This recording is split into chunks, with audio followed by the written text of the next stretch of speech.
The webinar now. Ready? Okay, we are live. Good evening, everyone. I'm Christine Gonong. Thank you for joining us this evening at the second installment of the Asian Pacific American Women Lawyers Alliance's Trailblazer Speaker Series. Our guest speaker for tonight is Congresswoman Nanette Diaz Barragán. She represents the 44th California Congressional District.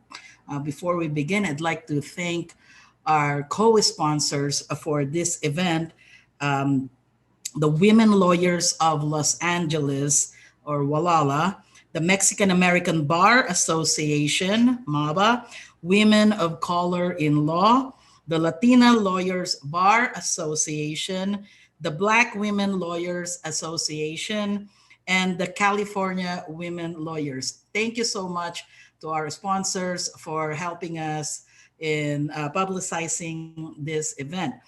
This is a very special evening for many of us who are interested in learning more on how to give back to the community and to run for office, possibly, especially now that we have been so inspired by the trailblazing victory of the Vice President, soon to be Vice President Kamala Harris. And there's been a lot of interest for many young women lawyers and many of our mentees and law students to possibly enter the world of politics. And of course, one of the great resources that we have is Congresswoman Nanette Barragán.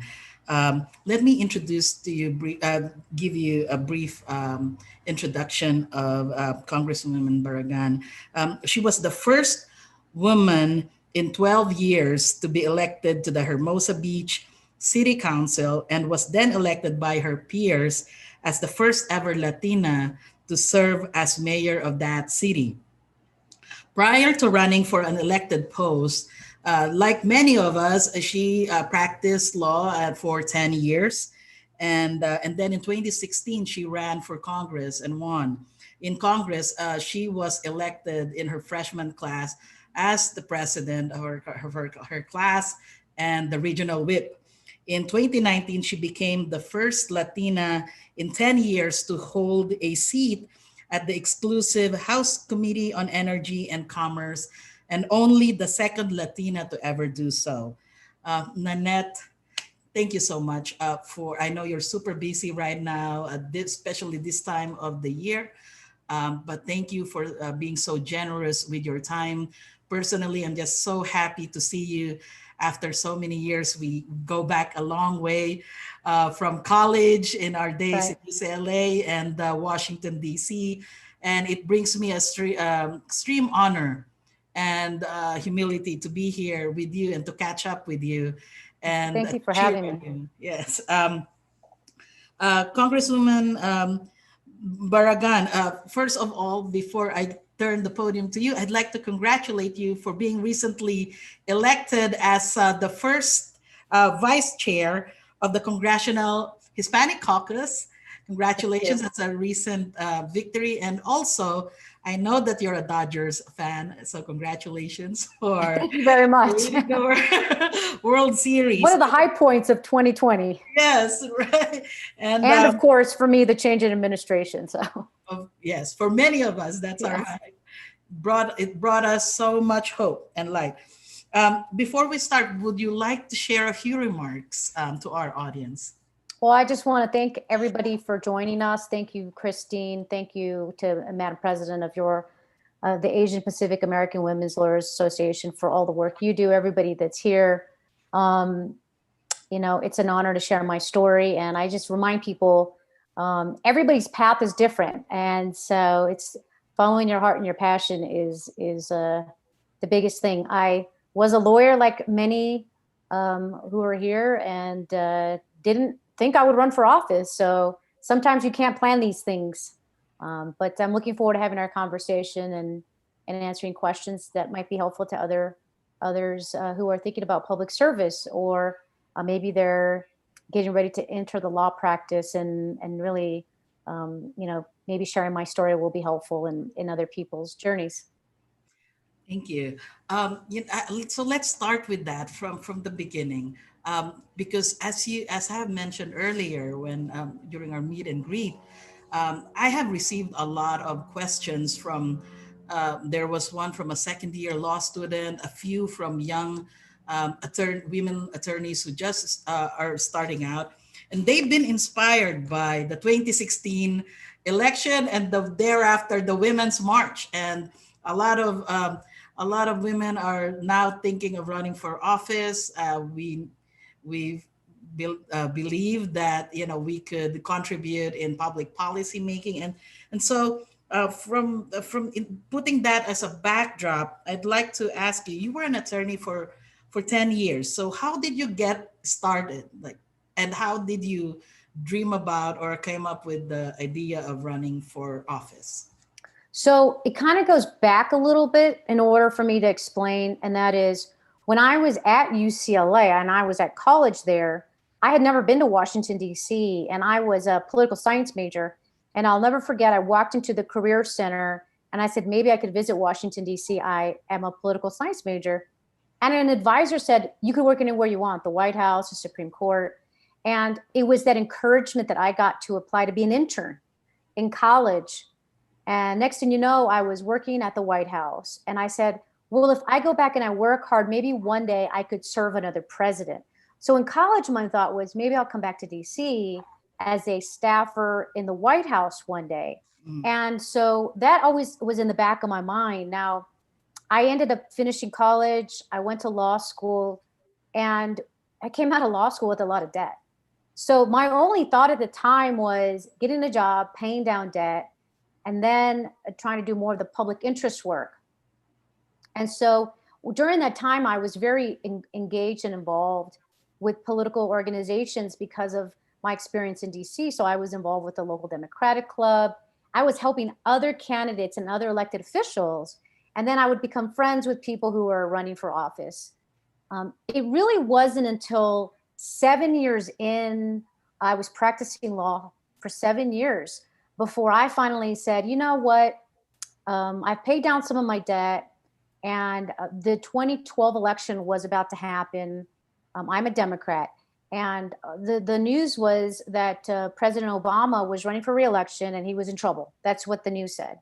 And so I said, oh, I'm a lawyer, I have skills, where can I go do something? So I actually took an unpaid leave of absence from my law firm, and I moved to Tampa, Florida for 6 weeks to work on a presidential campaign. It was after I got home that I said, well, what can I do locally? And that's when I decided to run for Hermosa Beach City Council. I was living in Hermosa. I wasn't from Hermosa. I'd only been in town for maybe four years, I want to say. And people are like, oh, you can't win here. And so it really was a product of my volunteering on this presidential race that I came home and I said, oh, let me think about what I can do. And one of the things that I want to make sure people who are watching know is there are elected offices where you can run and be a city council member or a mayor in some of the smaller towns, and you still keep your day job as a lawyer. And then there are other offices where you run and maybe you're a full-time council member, full-time lawyer, like LA. Then you don't have you can't keep your law job. So sometimes it's experiences that lead you that way. When I ran for Congress, I got a phone call from a member of Congress who said, hey, I heard about you. At that time, I was already on the Hermosa Beach City Council, and said, hey, I heard about you. I heard you're willing to stand up for a community and for people. You should consider running for Congress, and I'll help. So it's been a product of timing, opportunity, a product of my experience and saying, okay, maybe now I can do something. But everybody has a different path, and that's the great part about running for office. Is that us lawyers, we have a skill set that's very helpful, right? We're generally used to speaking in public. We're used to analyzing in Congress. You use a question and answer. So if you've done depositions, right, it's very helpful. So. the the leap from from what I'm hearing, so the Hermosa Beach City Council post, that you were able to maintain your practice while Correct. being the city council, but the Absolutely. leap from that to running for office to be a full-time Congress person, um, that's huge. I mean, like running for Congress and fundraising and all of that. What um, gave you the courage to actually take that leap? Um, Well, that's a really good question, because when I first got a call from the member of Congress, uh, I was like, oh, I don't know. Thank you so much. But I just worked really hard to get elected to the city council. right, And, she was very encouraging and saying, look, if you decide to run, the Hispanic Caucus will help you and work with you. There's other groups like Emily's List that help women run for office too. And so it took a lot of calculation, because it was a huge risk to take for me. It was a right, calculated risk. right. I was going to have to give up my seat. So I did a lot of research. Who was my opponent going to be? There was only one person running for office for Mhm. that city council seat. I mean, for the congressional seat. And so I did a lot of research on my opponent's record and fundraising abilities and demographics, and talked to a lot of people about, how would we win this? What would be the pathway? And I had to quit my job so that I could campaign full Right, time. Now, a lot of people don't do that, but I believe in, if I'm going to do something, I'm going to do it once. I'm going to do it right. I'm going to be all in. right. And so I was able to do that. And now it's something also, some people can't afford to do that, right? They can't quit their job and not have any income for a year and a Exactly. half. Luckily, I planned well and I had some savings. Um, but it's not easy to do. And I remember calling a friend of mine and saying, "What do you think?" And this was like a political friend, and somebody put it into perspective for me and said, "Look, you're still young. This is a once in a lifetime opportunity, where there's only one person running for the seat, so you're going to have one opponent, really." And and when we looked at the numbers, the calculations, the fundraising ability, I said, "Look, this is I'm gonna try to do this. I don't want to live my life saying what if." Um, and it's a great honor to serve in the U.S. Congress and to represent, the district where I grew up, where there's only 4 districts that are poorer in the entire state of California than in my district. So Oh, it's really a district where they need somebody who's fighting for them for every last resource. And I said to myself, I have legal skills, I've experience, and I'll tell you one thing, that women, we don't give us ourselves enough credit. The guys will wake up in the morning and they'll say, good. I could be president of the United States, right? We second guess ourselves more than anything. Right. Yeah. So, if it's something you want to do, and you work at it, and even if something you don't plan, you never know when you're going to call from somebody encouraging you to consider it. It does take a lot of work, but it's a great opportunity. And for me, it was a lot of it was a lot of calculation and thinking. I'm glad I did it, and it paid off. Yeah. Uh, Looking at your day-to-day life as a congresswoman, what do you think is the most challenging part of your job now? That you, I think this is your third re-election, right? You ran in your 2016, and then Hmm. ran for office in 2018, and then recently you ran for re-election again and won. Right. What is the most challenging uh, part? Is it does it always stress you out that you're running for office like every 2 years? And So, there's a lot of challenges. Number one, when I first got elected in 2016, I never would have imagined I was going to come in with the President Trump. And that has been a huge challenge. Breaking news, constant fighting for immigrant communities.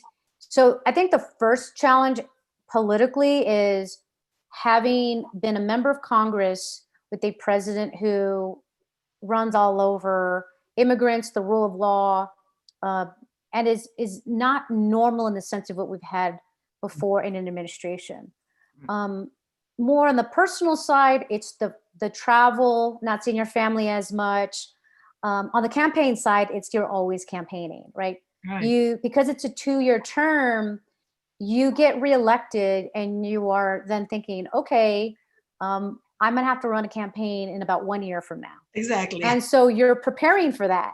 Yeah. And that can be grueling. Right now, we're waiting for redistricting to happen.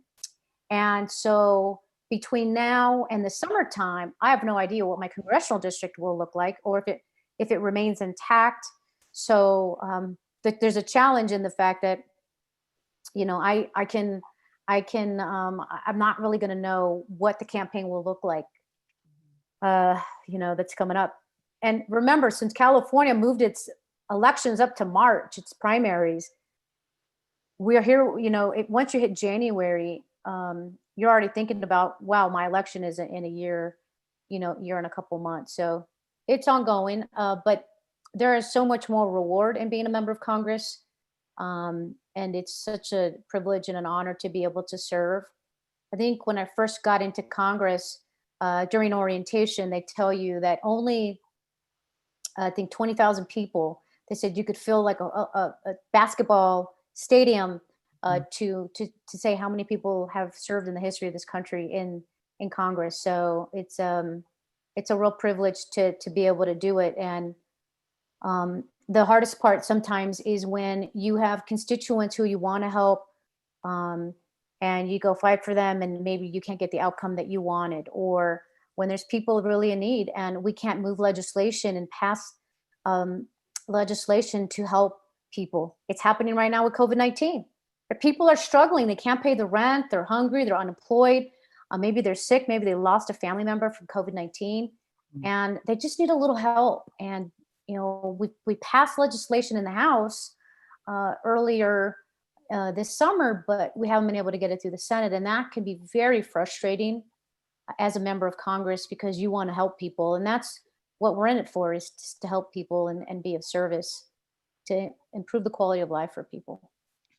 When you come home at the end of the day or late at night, what is that one thing that you feel like, looking back at what you've done throughout the day, what do you find to be the most rewarding? You mentioned the word that being rewarded. And what is that like when you look at your heart at the end of the day? What are you most thankful for being in a place that you are now? Well, every day is so different. And so some days it's when we're able to get a win in Congress on passing legislation that's going to actually get signed into law and saying, oh, this is going to actually help people, whether it's putting money in their pockets. Some days it's rewarding for me when I get to call a student and tell them that they have been admitted into one of the service academies. So as a member of Congress, we get to nominate kids to go to West Point or to go to the Air Force Academy. And it's so great. These are like top-notch high school students who have the best grades and are at the top of their classes. And I get to call them and tell them they got in. And it feels so great to hear them on the other end of the line, like they just won the lottery, right? It's that's really rewarding. It's when you have a veteran who calls you because they need help with their VA home loan, and if we don't help them, they're not going to make the deadline, and we just help somebody get their first house. There are a lot of rewarding opportunities. There's that are just offset the frustrations, and I think in the next hopefully couple of years here with the new administration, there's going to be a lot of opportunity to help people. And the most rewarding part of it is when you can get legislation through that's helpful or help somebody with their casework. There's a lot of great stories. Every year our office does a casework report, and it'll highlight some of our accomplishments. But there's a lot. The job has a lot of opportunities to help our communities and help people, and that is very rewarding. That's so nice to hear, like to feel that you have contributed and made a difference at the end of the day. I'm like switching gears a little bit. Sometimes I'm approached by college students, and they have the uh, perception and misconception that they could do a lot of like public, they want to go to law school because they want to do public policy, uh, be involved in public policy making, which, I don't think you need to go to make an impact in the arena of public policy. I don't think you need to go to law school. But for those who are going to law school with the goal or the aim of running for office someday or being in public policy, what in your JD degree has helped you in your position now in running for office or your political career? And do you think that it is something, getting a law degree is something that is going to be helpful for many of these people who ultimately don't want to be in the courtroom, but in the trenches and making huge policy changes in the legislature? Well, the first thing I would tell people is if you can, practice law, even for a little bit. If you don't, and the reason I say that is because, we go to law school and we develop a skill set to think differently. The one thing law school does teach you that's very helpful in political world is you're trained to listen to both sides before you come down with a decision, and that decision is to be reasoned, right? Mhm. That is a skill set that I use in Congress to listen to both sides. I'll listen to Democrats, Republicans, maybe two people on the side of an issue before I come down with a decision and figuring out how I'm going to vote on something. And so that skill set carries over.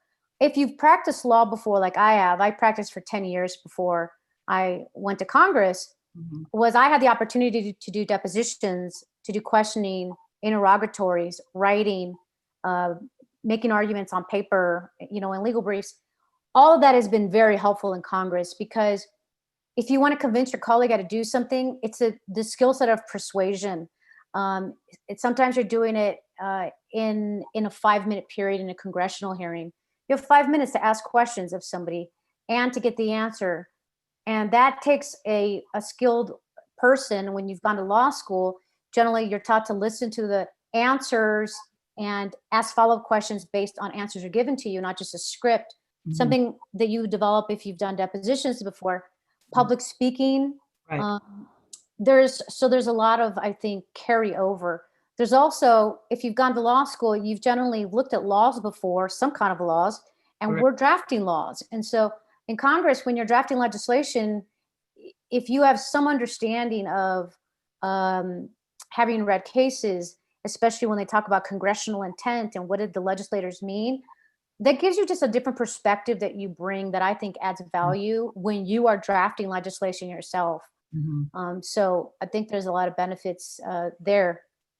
And then the issues, depending on if you're a practicing lawyer on a particular issue, that's an expertise you bring to Congress. And so maybe because of that, you go sit on financial services if you've worked in that area before, or maybe you go sit on judiciary, which does a lot of civil rights issues. They did the impeachment. They do a lot of immigration law issues, and so there's a lot of skill sets that can carry over. Now, the one thing I will mention is maybe you're going to go into law or you're a lawyer, and maybe you don't want to run for office. You could still work for a government official, the Department of Justice, right? You could still be the behind the scenes person too, helping shape policy. You don't need to be the front person. And I have a lot of people who apply to work in a congressional office, to work in the administration, who they don't want to be the elected official. They want to be the person to influence policy, draft policy.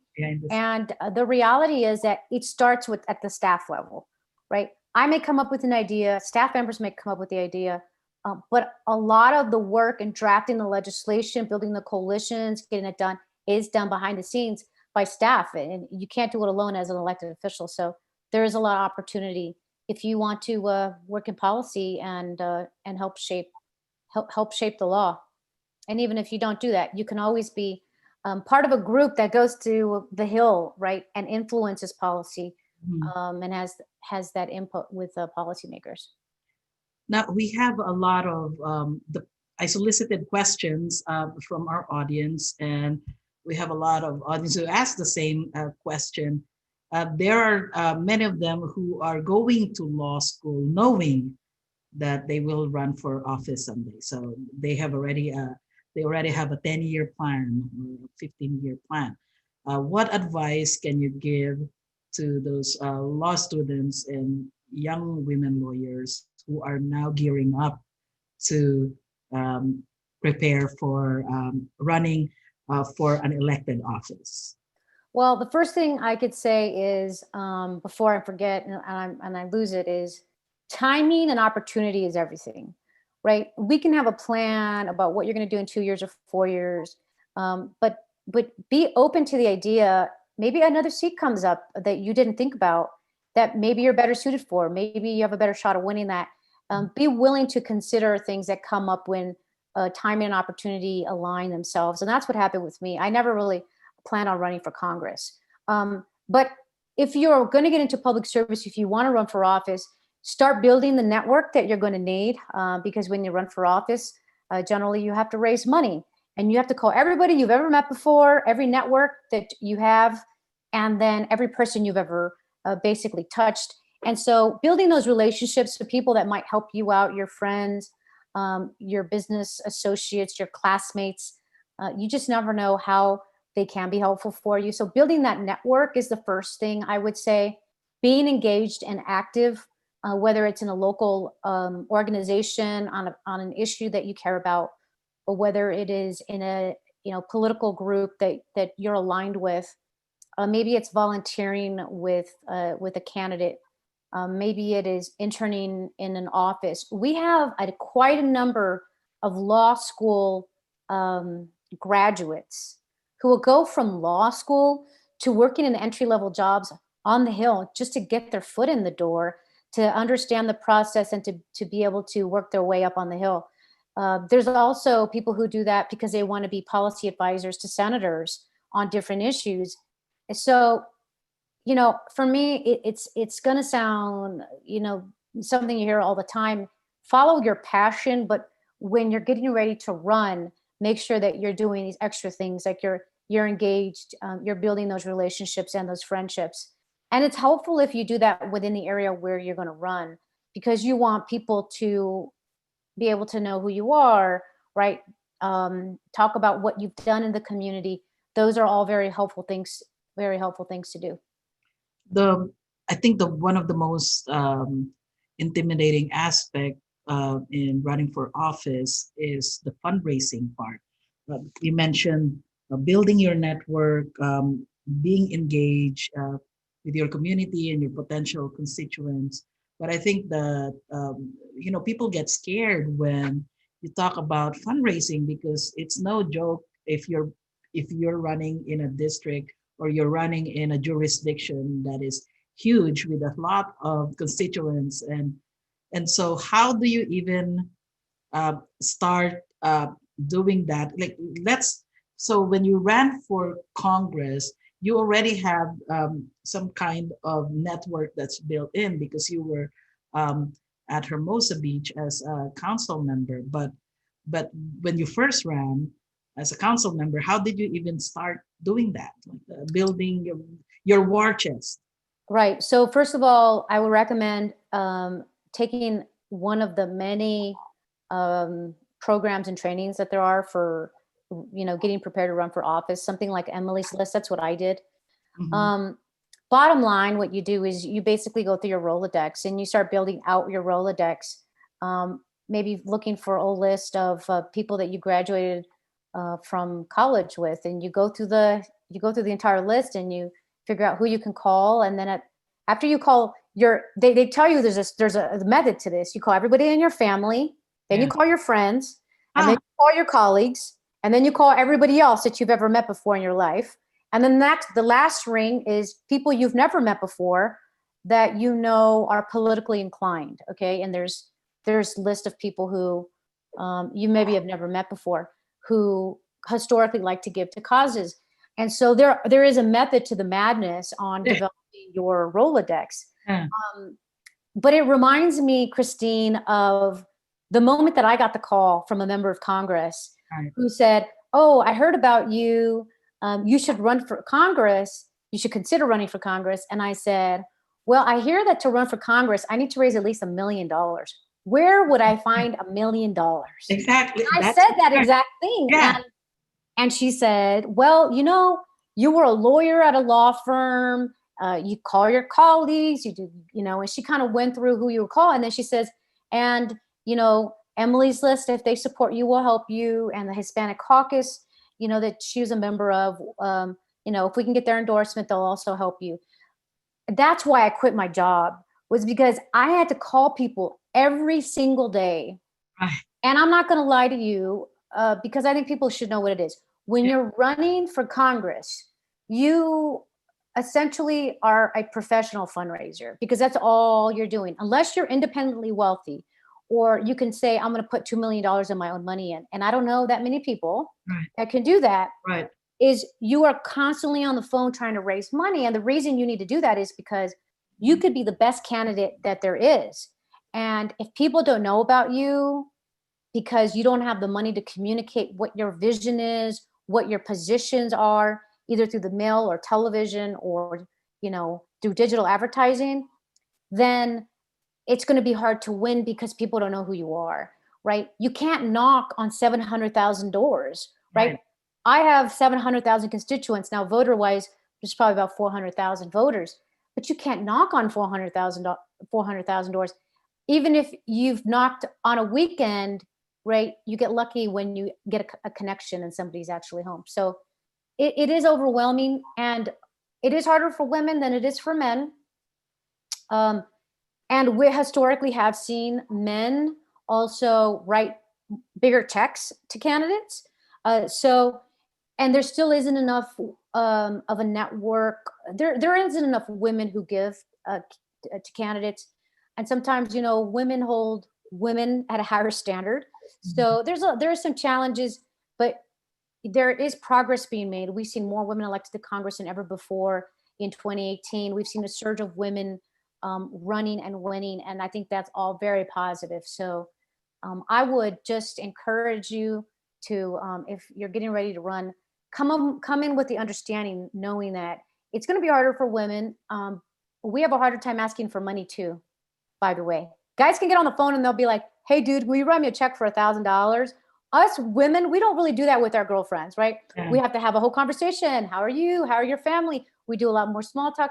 So we spend more time on the phone too, and it's harder for us. I'd like you to expand on that. You mentioned that it's harder for women to run, and men than men, and men have achieved more success than women in running for office. And one of the reasons is probably because they're just more, you know, more confident, or I don't know what's the word for, like, they could just ask for $1,000 and it's fine. But you know, tell us more about that. Why is it more difficult for women to actually run? And well, part of it is fundraising also. Yeah, and I think you know, we are still seeing inherent, you know, biases where sometimes we're held to a very different standard than a man. Women are expected to be nice, right? And sometimes when we come out and we're taking positions, or say, oh, we're being aggressive, oh, you know, they'll use different words to describe us. So, and sometimes we hold women to a higher standard and a different standard, and that doesn't help. But you know, this is still a man's world, in the sense that, you know, we don't have equal pay with women. We don't have the same number of women at the table when it comes to decision making, whether you're at a law firm, whether you're at a corporate office. And so we still have to work harder. You know, I remember being in the Capitol. It still happens to me. I can walk between the office buildings and the Capitol, and sometimes I will get stopped by security. Mm-hmm. And I'll say, can I see your staff badge? Oh, right. Yeah. And I have asked before that same security officer, I'll be like, how many men have you stopped today? Right. And that's all I'll ask, because I just want to know, how many men have you stopped today? Mm-hmm. Right. And it's clear, you know, why I'm asking that question.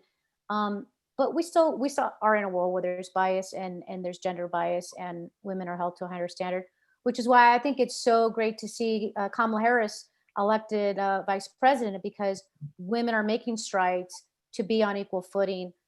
But it is generally harder. I have seen with women that we have a harder time asking for money than sometimes men do. And I can't explain what it is, but you do have some studies that I've seen where it starts very young. When girls are 4 years old, they still think they could be whatever they want. Their train of thinking is very open-minded, but by the time they're 7, something has happened. So between 4 and 7, something has happened developmentally in their minds, that they now start thinking about, instead of being president, it's like teacher or nurse. And so what I tell people every day is, when I go out and I talk to parents and young people, I'll say, when you see a child, like a small child, and do it throughout their lives, even young people, ask them, what do you want to be when you grow up?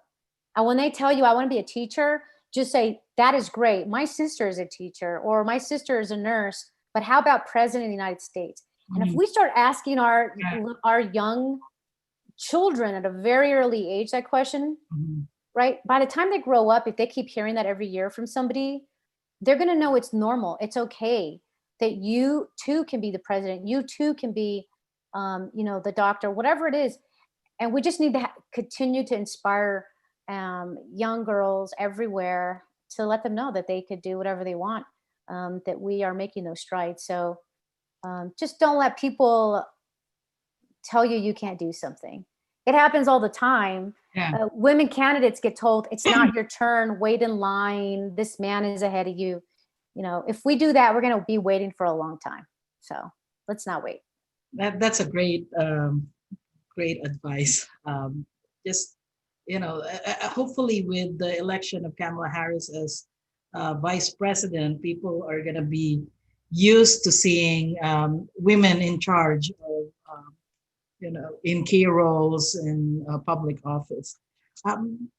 One thing that I forgot to mention when we're talking about the beginning of your political career, has there been a person who has mentored you or has impacted your political career, that like one person that you could think of who has helped you? Well, sometimes the people that we think of are not our traditional people that we think of. There's an individual, it's actually a guy, who, when I was running for city council in Hermosa Beach, picked up the phone and introduced himself to me and said, I want to help you. And was very, very helpful in getting me elected to the city council. And when Congresswoman Linda Sanchez was, she's with the Hispanic Caucus and she serves in Congress.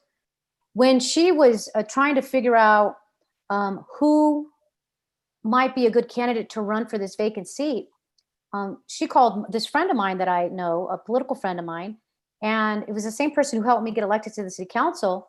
And he was the one who gave her my name. And so, sometimes our mentors are women, and maybe they help you get through a certain period. Sometimes it's a man.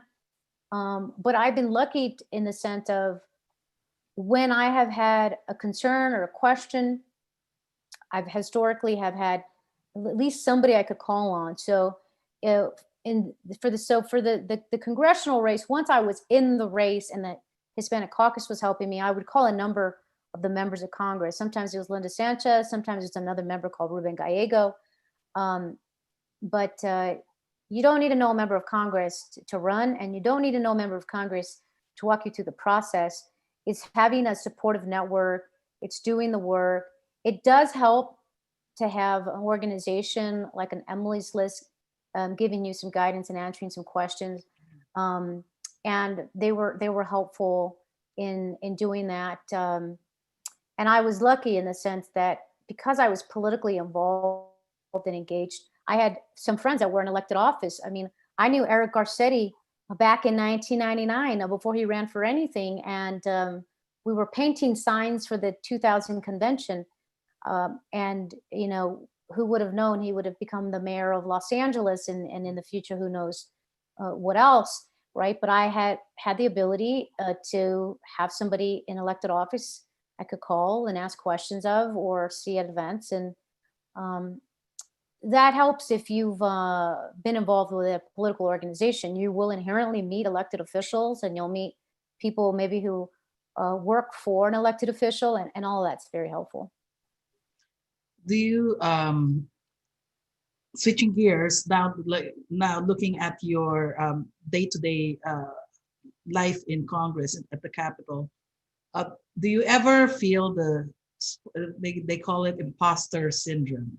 Like, do you feel that that you have doubts regarding your abilities being there? And if you do, how do you overcome it? Because, or if you don't, then my question might be moot. I really don't. I think the bigger feeling I have, and I'll explain when I first got elected. You know, my parents were immigrants, right? Right. My mom, she used to clean houses. She worked at a factory. My dad was a television repairman. My mom only finished the third grade. So, I mean, the thought of me becoming a member of Congress is not really something I grew up with, right? And it's not really something I planned.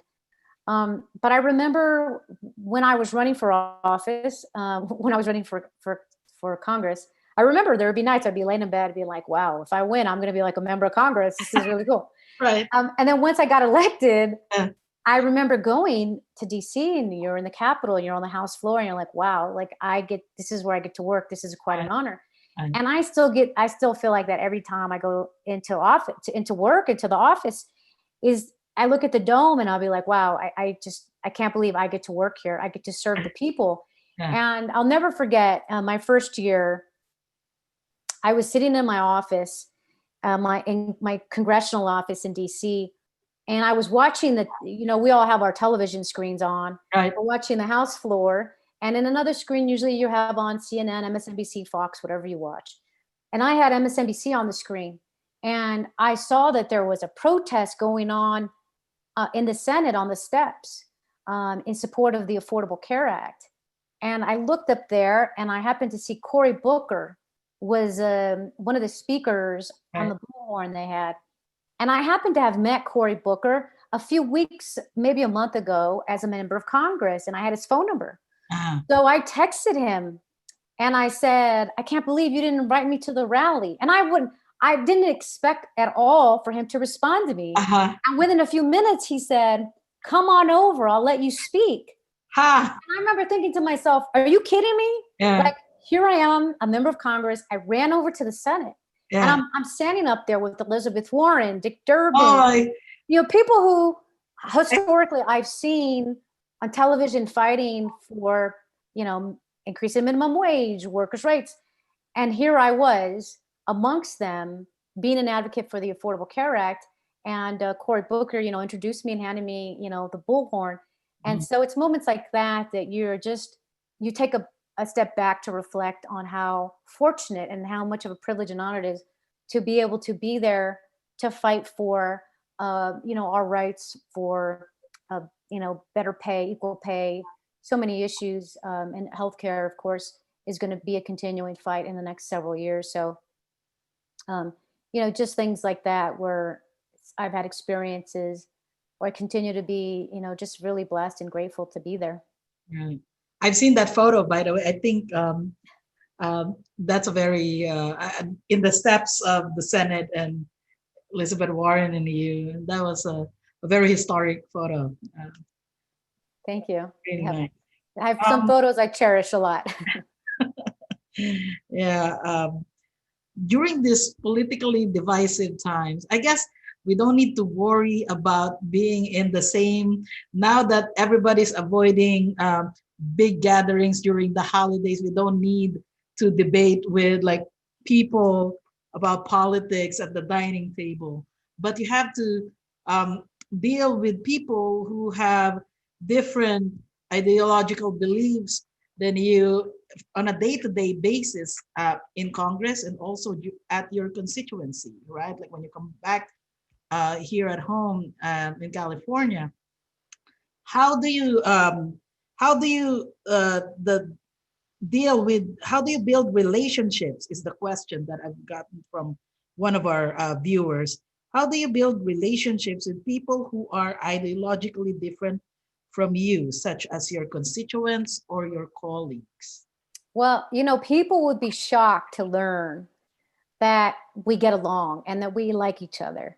You wouldn't know that because the news media likes to cover the division.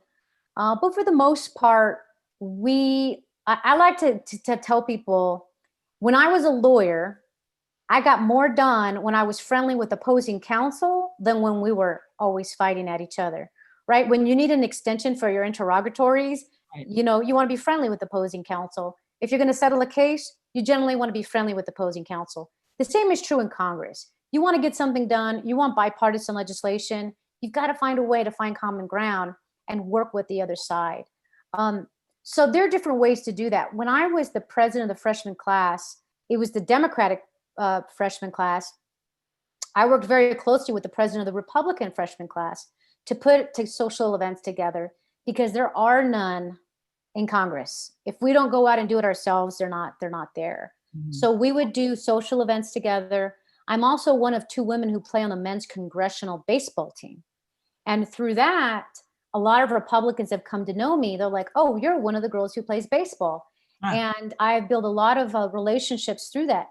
And I'll give you an example. Senator Rand Paul, right? Now, he may not be your favorite person. Maybe you don't agree with his politics. Right. I certainly don't agree with all his politics. Right. Maybe not a lot of them.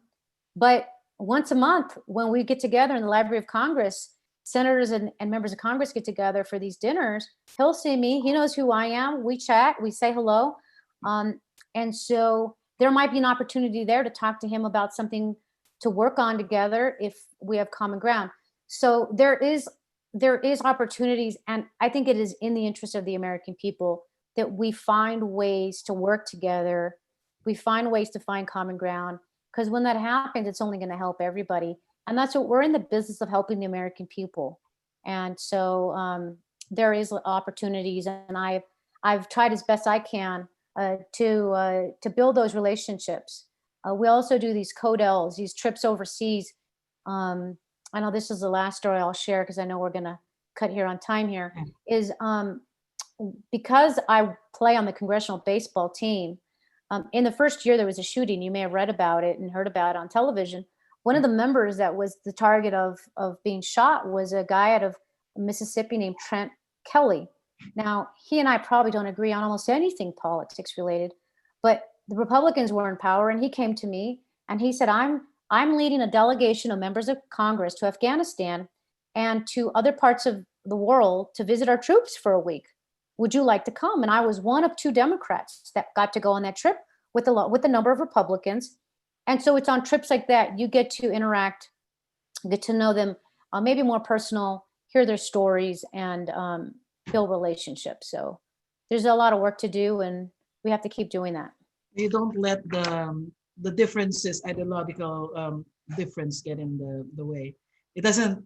Yeah, like you say, you have to focus on trying to find common ground, because it will otherwise be very challenging. So. Yeah, you're right. We are almost running out of time. I do have a few more questions, and then I'm gonna wrap up. While you're in campaign or at the Capitol, do you ever feel that sometimes you're treated differently because of your race or your gender? Does that still happen in your space that you're? Well, I think that's kind of reflective of the story I told you when I'm at the Capitol and I walk from the building to the Capitol. Sometimes I'll get stopped, by security or somebody asking me for my staff ID. I don't know, if it's a product of, I looked young and, maybe I didn't blend in well. They clearly didn't see my congressional pin, members of Congress. I was going to see if I don't think I have it nearby. We all wear a pin, and that's our identifier. But I probably would say that if we did a statistical analysis, more women get stopped than men for their IDs. And I think that's a product of why we need to get more women elected to office so that it's more of a norm. Yeah. For many people, they're just not used to seeing women in position of power and leadership. That's probably Right. one of the reasons. What do you think is, if you could think of one characteristic that an elected leader should possess, what would that be? Well, Just I one. think the biggest one has to be listening and be willing to have an open mind, because when you represent a constituency, it's not about you, it's about your constituents. So that's why it's so important to have town halls, to take constituent meetings, to read and respond to letters from constituents. Listening is the biggest one, I think, in making sure that you are being of service to your constituents. But there are so many traits and characteristics, I think, that are helpful to an elected official. One of the things that, generally you have to be good at public speaking, because you have to do a lot of public speaking. Right. But I think the greater part is going to be listening to constituents and coming down with reasoned decisions, and being open-minded. I think is very helpful, because you may think you know how you're going to vote, and sometimes you talk to the other side, they'll tell you something you didn't know, or a different perspective that could change your mind.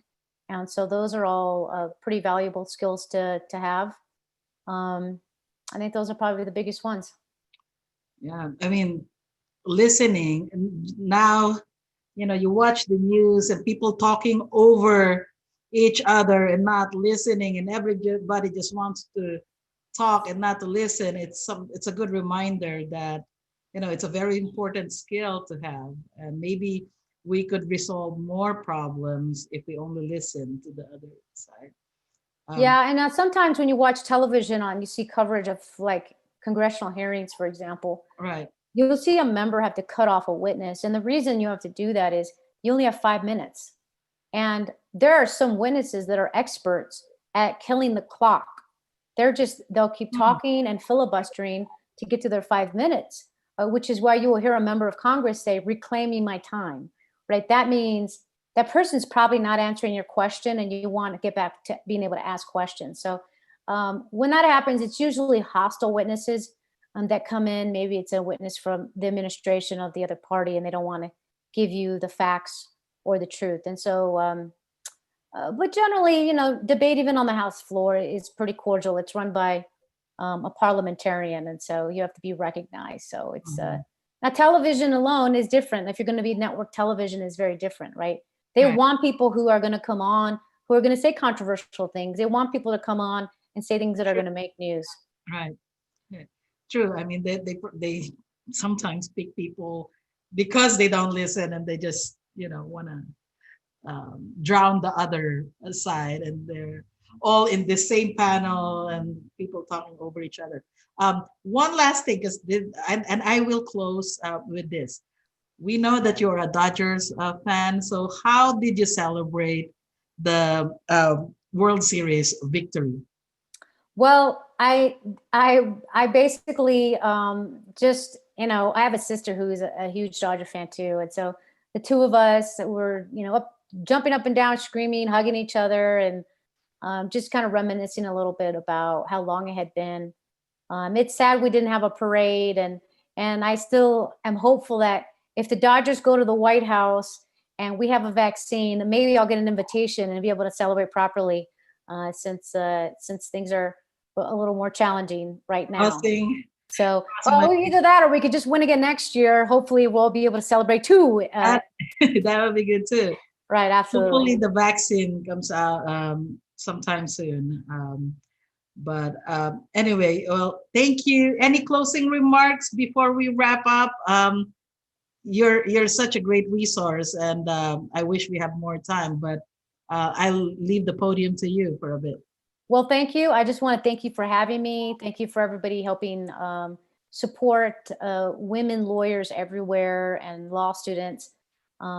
Just if there's something I could be helpful with, if you have a follow-up question, feel free to reach out to our office.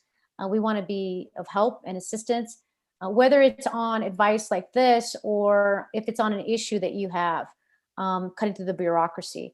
But just continue to be engaged. This is a time where it really helps when you reach out to your member of Congress, your elected official, and provide feedback on issues. And I tell people, if you don't like it, step up, run, and be at the table to make those decisions and lead. We need a lot of women, more women of color, certainly in elected office. So I encourage you all to consider a run.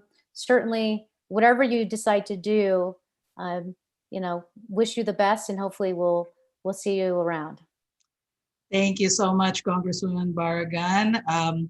We wish you all the best this upcoming 2021. I know that Congress is going to be very busy, but with the leadership of the new administration, hopefully we'll get a lot of things done. We wish you luck in your political career, and let us know if there's anything we could also do on our part to support you. You are a trailblazer.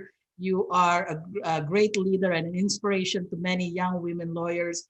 Thank you so much for your time, and have a good evening. Great, Happy thank you. holidays. Stay And safe, everybody. Bye-bye. good to see you. Take care.